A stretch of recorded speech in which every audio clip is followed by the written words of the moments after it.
You're listening to Marketing Impressions, brought to you by M. Roberts Digital.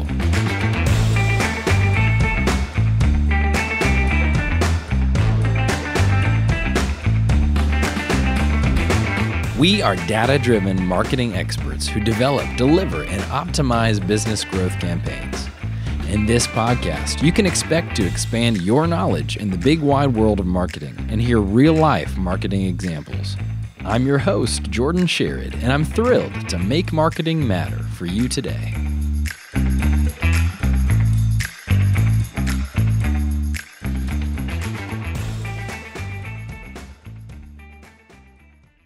Hey guys, welcome back to another week of Marketing Impressions. That's Impressions with an M because we are M. Roberts Digital. Yes, we are. As a marketing agency, M. Roberts Digital is often the way that many businesses interface with the public. And two of the main ways that we do that on behalf of our clients is through press release writing and through contests. So that's what we're going to talk about today. I'm joined again this week by Caroline Herman, our in-house press release writer, social media guru, and we're so happy to have her back here. And then in a little bit, we're going to have Ray Thompson, who is on our team. He manages our contests and promotions. He'll be on the podcast to talk a bit about that. So we love Ray. We do love Ray. So Caroline, I feel like you write press releases a lot, especially recently. Yes. When someone wants to write a press release, what is the topic generally about? Like, why would I, as a business, want to write a press release? Well, it is just that. It is a release that we send out to the press on behalf of the client. It can be something as simple as announcing a contest or a change in their business, how they run. It could be something major, like we're opening a new location. We're moving our location, we're changing CEOs. So anything that you generally want to relay to the public through multiple media outlets that's what I consider a press release. Yeah, no, I love that. So let's backtrack a little bit for those who might not be as familiar. Like what all does a press release comprise of? Like how is it organized, and then who do we send it to? Yes, some of the details, I guess. Yeah, so it'll contain every bit of information that's necessary for a newspaper or a news website to pick up that story and write an article on it. Okay. And that article, we have to provide as much detail as we can without being, of course, opinionated or anything like that, because it's a news story. Right. But we do have to provide as much detail as we can to them so that they can pick it up and write a story and release that to the public. Okay. When we send out a press release on behalf of a client, it goes to multiple news outlets, not just one, not just here and there. It's multiple different places that could possibly pick that story up. Okay, that's good.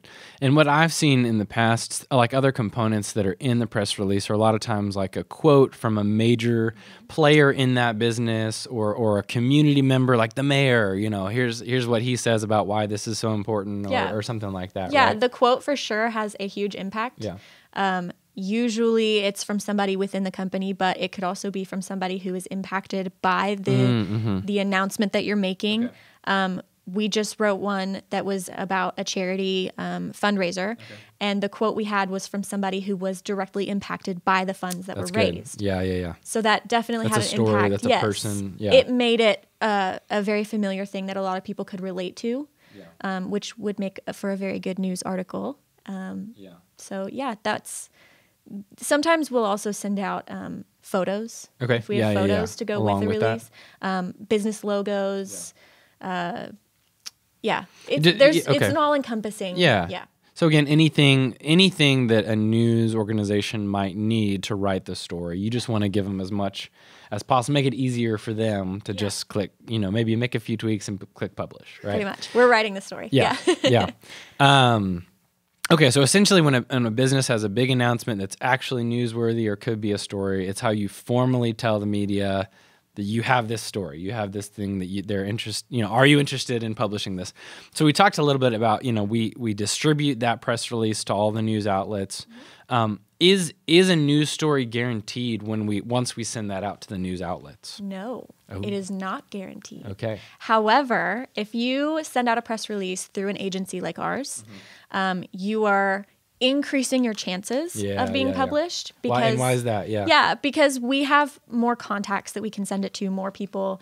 It's like anything with other digital marketing. The more people you send it to, the more visibility it will get. Yeah. So the higher the likelihood that it will get published. Well, and for instance, with us, we have relationships with a lot of these news organizations, and they're used to seeing press releases from us. Yeah.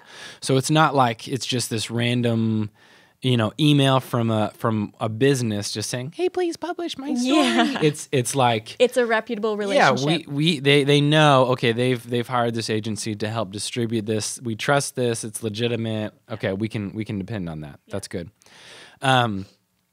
So yeah, these news outlets that we're talking about, they can be what all types of outlets can they be?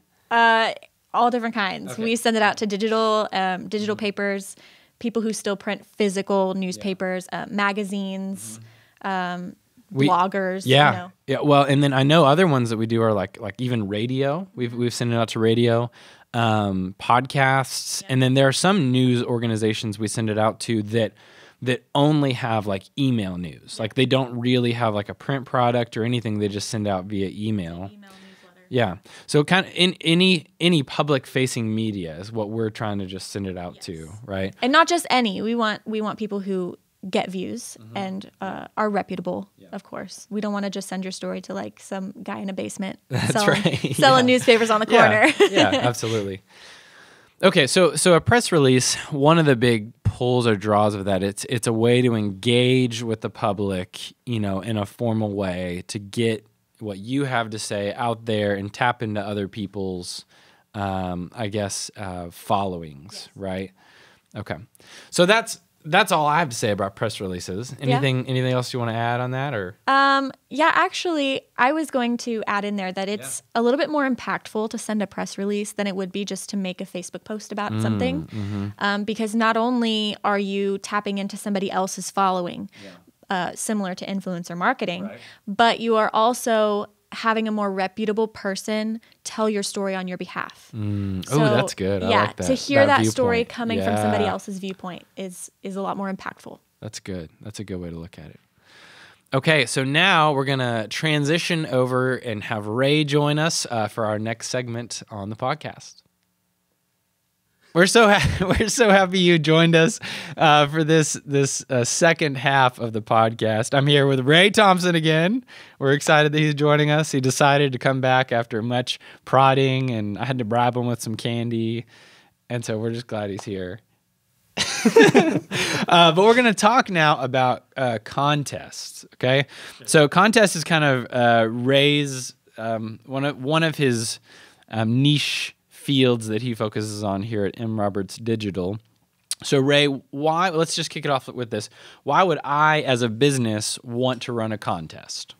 Well, first of all, when you run a contest, that's getting your name out there. That's all when we're marketing ourselves and putting ourselves in the community and everything else, you want to be known. So, I think one good part of the contest is you're getting your branding out there already. So people know. It may be a plumbing company. We may be giving away a prize, but still, maybe deep down, when somebody actually has a pipe burst, they think, "Oh, well, what was that contest that I ran with, plumber A or whatever?" Yeah. So, and I think another huge benefit is lead generation, right? A lot of times, especially if the contest is to your demographic, a lot of times you're going to collect, emails or different things like that you can then later follow. Right, and follow up with emails and offers and all that good stuff to let everybody know what's going on, or deals and promotions that you're having this month and all that good stuff. Yeah. So yes, I think it's important too. It's a great way to generate leads by, you want to engage with the community, but you want to do it in something that's positive and beneficial. Like if you're gonna commit to a contest, I feel like you have to actually want to give away something that's beneficial or good, or that something would want to sign up for. Right.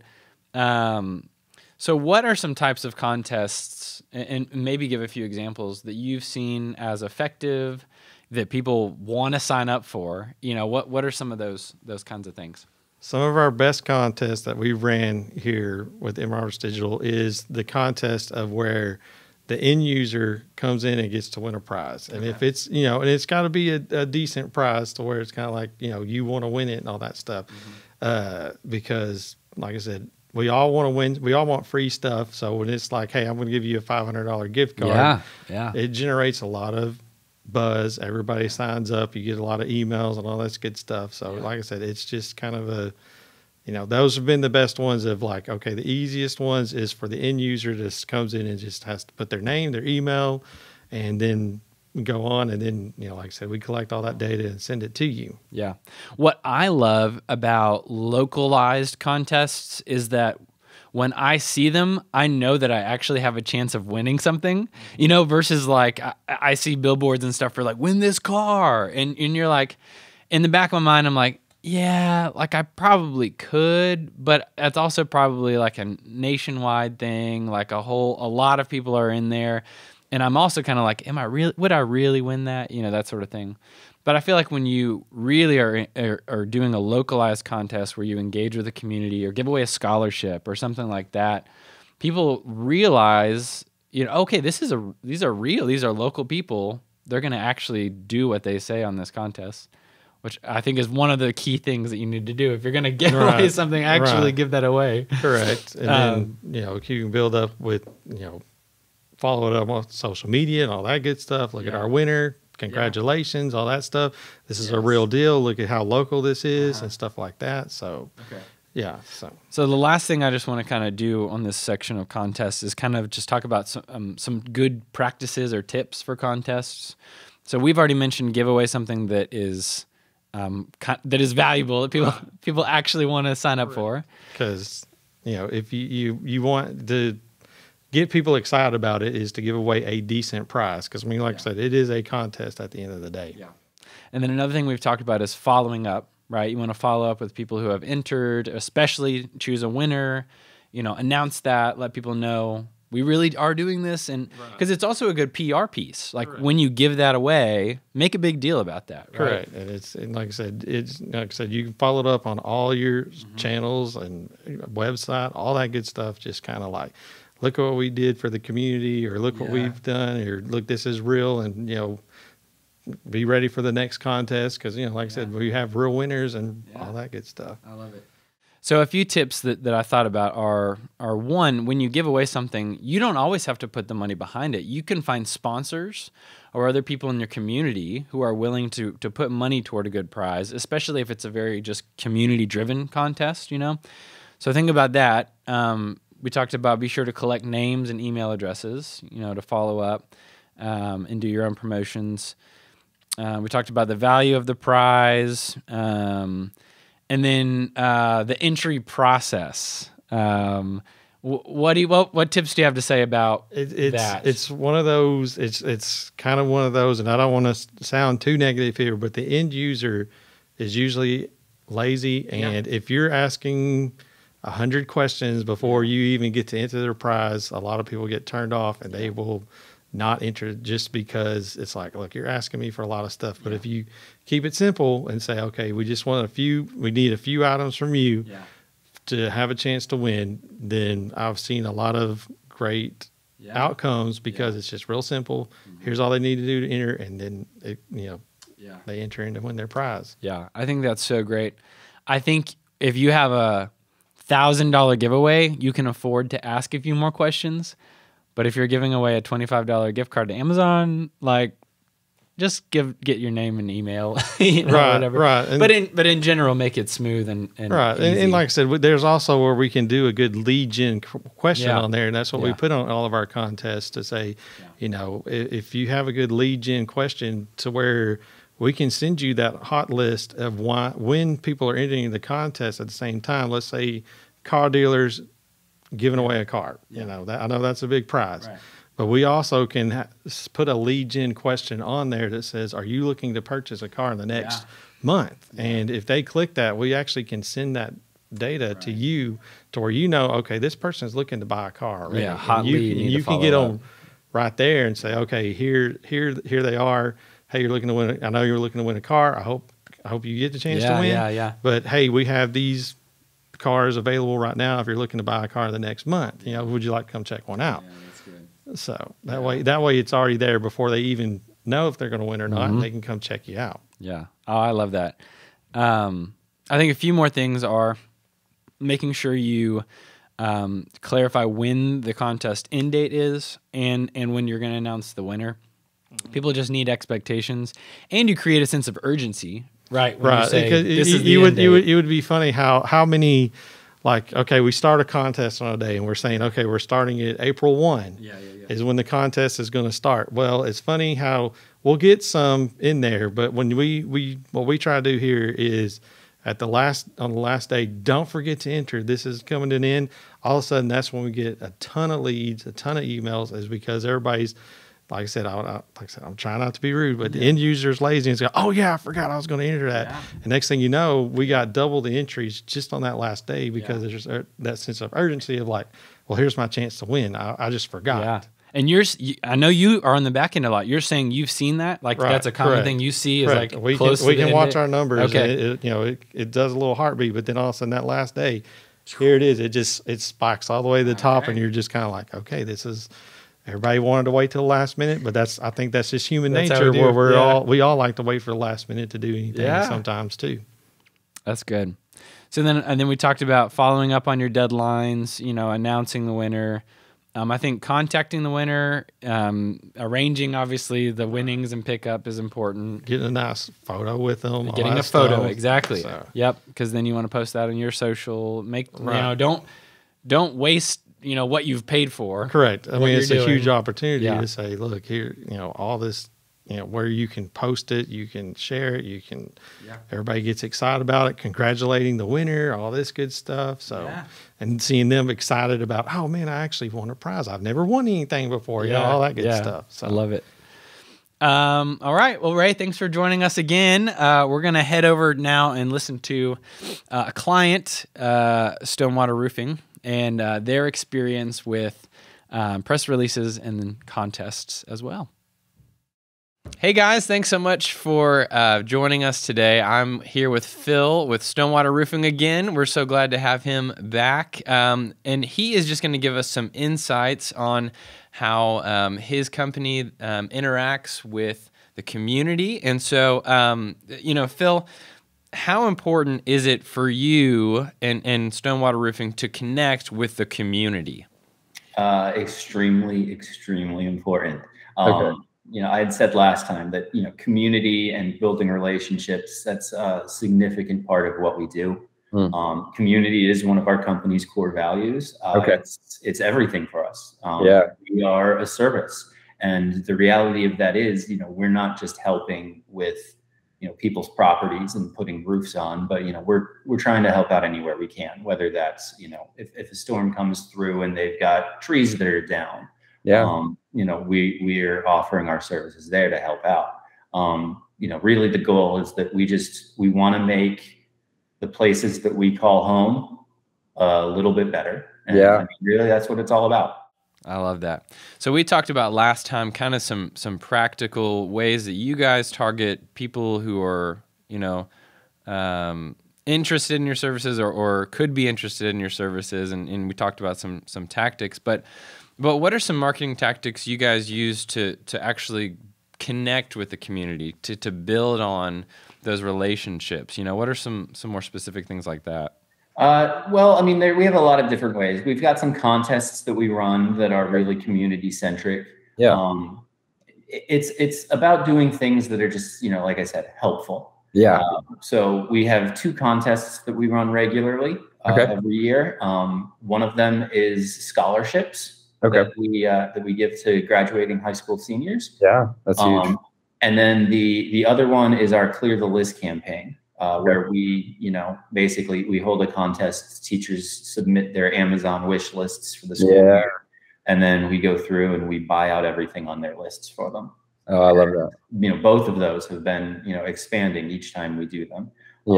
they're so fun for us to do. Yeah. Yeah. It's one of those things where, selfishly, you can sit there and say, oh, well, okay, it generates interest. People love free things, Sure. that kind of stuff. Yeah. But the reality is that's not why we're doing it. Yeah. We do it to be able to help the community. Both of those are education related. That is not on accident. Yeah. We support our teachers, which is really supporting our students in the end. Yeah. And then obviously the scholarship is supporting students who are continuing their education. Mm-hmm. And the idea is when you support these kids at such a young age, they then in turn become adults who are also inspired to continue helping the community. So it's a way of paying it forward, really. Oh yeah, I love that. So yeah, it sounds like you guys have been able to use something like contests to really give back to the community, to connect with them. And as an added perk, you do get some leads that you can follow up with and talk with. But hopefully it's because they trust you and they want to interact with you. And I mean, not so much from the scholarship side, because we're dealing with students at that point. But especially with the teachers, if you just simply add an opt-in box to the entry form, that's hey, I know you're a teacher, and this isn't again what you're thinking about necessarily, but your roof might need to be looked at. It's free, 15 minutes. Gives you some peace of mind. Do you want us to come out and take a look? And we've got people who take us up on it. So absolutely. There's definitely ways to be able to generate some leads off of these. And I didn't prep you with this question, but so what would you recommend to businesses who have never done a contest or considering doing a contest? I don't know, what insight would you have to say for them before they jump into something like that? It's really going to be industry specific. Okay. I've been in a few different places. I spent 15 years in news, and that was a completely different world. From our perspective, it really is, again, community is everything for us. So the contest shouldn't be about we want to give something away, we want to bring in interest. We found that it's really helpful to think about what is that end result going to be? How is it going to benefit somebody? Yeah, I love that. That's good. Okay, let's kind of take a turn and talk about press releases for a second. What I know you guys frequently do that. What topics for you guys constitute as press worthy, to send out, in your opinion? Well, again, 15 years in news. So I spent a lot of time in that world. Yes. I have the mind of a journalist. Okay. Yeah. And journalists honestly are a kind of a jaded bunch. They know when a story is self-serving. Yeah. They don't want to necessarily, give that kind of free PR to a company. Sure. Yeah. That's not what they're there for. They're not there to promote your company. Yeah. They're there for the same thing that anybody else is really. They want viewers. They want clicks on their website. Sure. And they get that by telling really interesting and unique stories. Yeah, that's good. It's their job to share what's happening in the community. Yeah. So you don't have to necessarily send it, unless you're a huge company, you're not talking about earnings. That's like an American Airlines. That's like a Google, an Apple. Yeah. Nobody cares about that kind of, those internal things. Right. You want to share the things, again, that you are doing in the community. You want to share those unique things. You need to spin it in a way that is, look, this is a community-focused story that just so happens to involve a company that's doing something. Right. So, we've had a lot of, previous success. Probably our two biggest things would be, one, the Clear the List campaign. Again, it's really unique for a company to go in and just start buying everything off of Amazon. And then, on top of that, we're not just, buying those things, but, we're kind of making a show of the delivery of it. Sure. It's fun for us and for news. It's a great visual to walk into a school with several big boxes Right. Yeah. overflowing with school supplies. I love that. So, we'll send out the news release that invites the media to those deliveries. And, again, it makes a good visual. Yeah. We also, we still have an employee. Her name is Taylor Burkett, was our first female project manager. Okay. Roofing is an industry that is primarily dominated still by men. Sure. It is changing. Yeah.